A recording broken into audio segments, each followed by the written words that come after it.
Delicious. Delicious. Happy Friday, my Friday friends. So China's president is pissed off. And not because LeBron James is a lousy kisser. Because Nancy Pelosi, the spork with eyebrows, took a girls' shopping trip to Taiwan. China sent scores of planes to the Taiwan Strait, never met him, and fired live missiles near the self-ruled island. To be fair, they warned her, but she said she didn't hear them because she forgot to charge the batteries in her miracle ear. The U.S. military brass responded immediately, mobilizing troops for an emergency pronouns workshop. So China fired a load of missiles in waters off Taiwan, activated 100 planes, including fighter jets and bombers, plus 10 warships. But man, don't they know how bad all that is for the environment? So how's the media handling this? Well, imagine a country issues a warning telling you that what you're about to do crosses the line, and yet you do it anyway.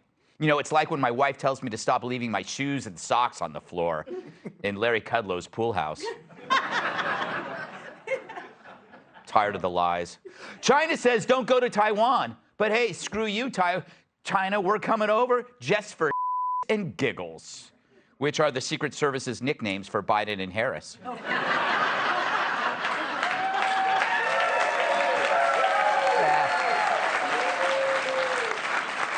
Disgusting. And so, like a divorce lawyer, you drive up tensions between adversaries while also driving one enemy, China, into the arms of another, Russia. Warships, planes, missiles, all that's missing is this.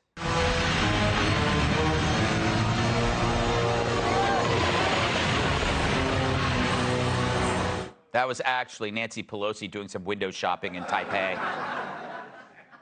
Poor Taiwan, threatened by Chinese battleships and old battle axes.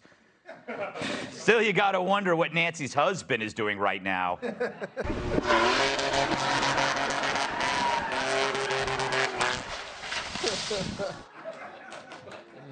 But the revenge has only just begun.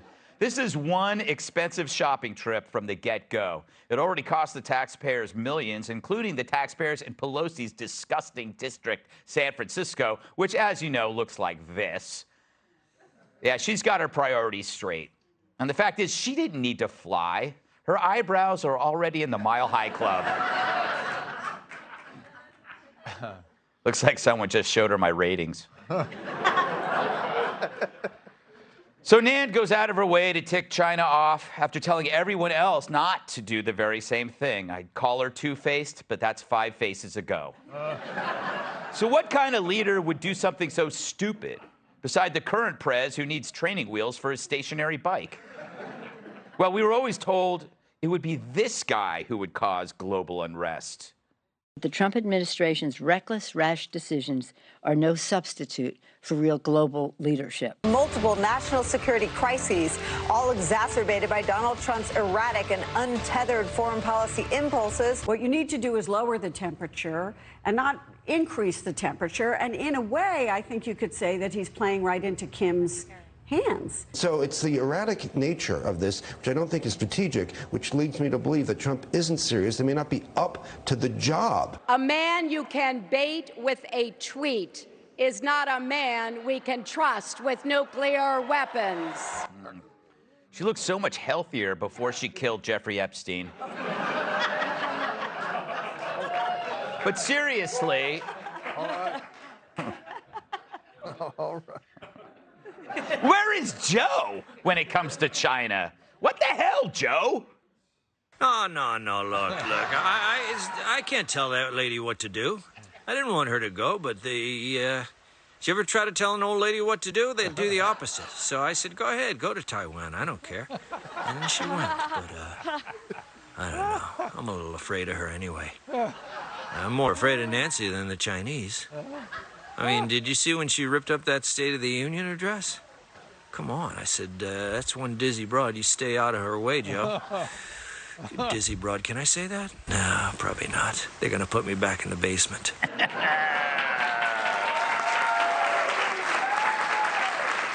So, Trump was the danger? I don't think so. Unlike Pelosi, he didn't go to an adversary to stick a thumb in their eye. He went there, you know, to see what happens. I want to see what happens. We're in very close contact. We have come certainly a long way, at least rhetorically, with North Korea. But we'll see what happens. That would be a great thing for the world. Great thing for the world. So we'll see how it all comes about. We'll see what happens. We're going to see what happens. We're going to see what happens. We're going to see what happens. So using basic sales techniques, Trump removed America's #1 threat off the table, even according to Obama. And it wasn't Michelle's meatloaf. It was North Korea. And he did it without risking one troop's life. Meanwhile, we've seen the chaos that's happened since. China mobilizing against Taiwan, Russia invading Ukraine, Will Smith making the Oscars watchable. I mean, how about the Middle East? If anyone else did the Abraham Accords, you know, anyone else being a Democrat, they would have received the Nobel Peace Prize. Or at least a happy ending from Jerry Nadler. Fact is, Trump has been the most anti-war president in recent history. Under him, fewer people died, while terrorists were looking over their shoulders like R. Kelly in the prison showers.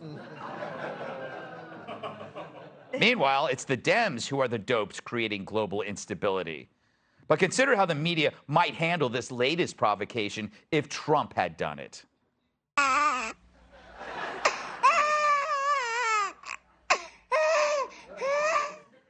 But you'll never know because Trump never would have done that. He understood the cost of things, and he understood leverage, which Pelosi just handed to the Chinese. Fact is, we forget what Trump was accused of doing because the actual doing never happened. And the accusers are fulfilling the very things they accused him of doing. Under Trump, no wars and just peaceful accords and handshakes. Under Biden, hot wars, cold wars, storage wars, cupcake wars. But, you know, thank God we got rid of those tweets, right? Huh? Now we can all sleep, the sleep of angels, knowing his tweets are no longer out there wandering the cosmos, looking to hurt someone's feelings anymore. You know, like this one, quote, "Every time I speak of the haters and losers, I do so with great love and affection. They cannot help the fact that they were born up." They still hit. They still hit. I'm assuming that's real. How about this one? "Sorry, losers and haters, but my IQ is one of the highest, and you all know it. Please don't feel so stupid or insecure. It's not your fault." And perhaps the one that started it all, this is when some guy tweets at Trump, "If you hate America so much, you should run for president and fix things." Trump tweets back, "Be careful." So that was a bigger threat than anything we ever knew. So we kicked him out and replaced him with an idiot who doesn't even know he's doing these bad things until he watches the local news and finds out the same way we do. Suddenly we have wars, divisiveness, inflation, a missing president all at once. And we have Nancy to thank for the latest chaos. It's amazing she can do her job with a straight face. Not really. Let's welcome tonight's guest.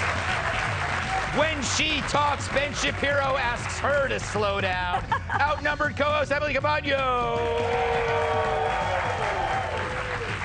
He's one of our favorite faces and gets all the best parking spaces. Retired Marine Corps bomb technician Jonathan Joey Stone. He's the only doc who has you wait while he gets undressed. Host of Dr. Drew After Dark. Dr. Drew. It's not true, by the way. The only thing this chick smokes is her competition. Fox News contributor Cat Too.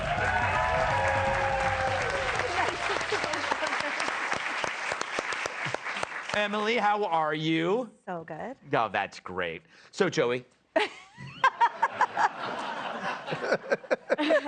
That was a joke. It's Friday. What do you make of the trip? Did anything positive come out of this trip? Not that I know of so far. And you nailed it in your monologue when you said, you know, that Trump understood costs. And here we have the speaker that said the purpose of that visit, she said, was to not disrupt the status quo, in fact, to preserve it. She said, we will not stand by and let China isolate Taiwan. Since she's been, in the 5 seconds since, China has unleashed hell on Taiwan. Drones, military drills with ICBMs, the first in history that went over their land, import bans, interrupting their $328 billion trade agreement. In the first day alone, they stopped 100 ships from leaving Taiwan.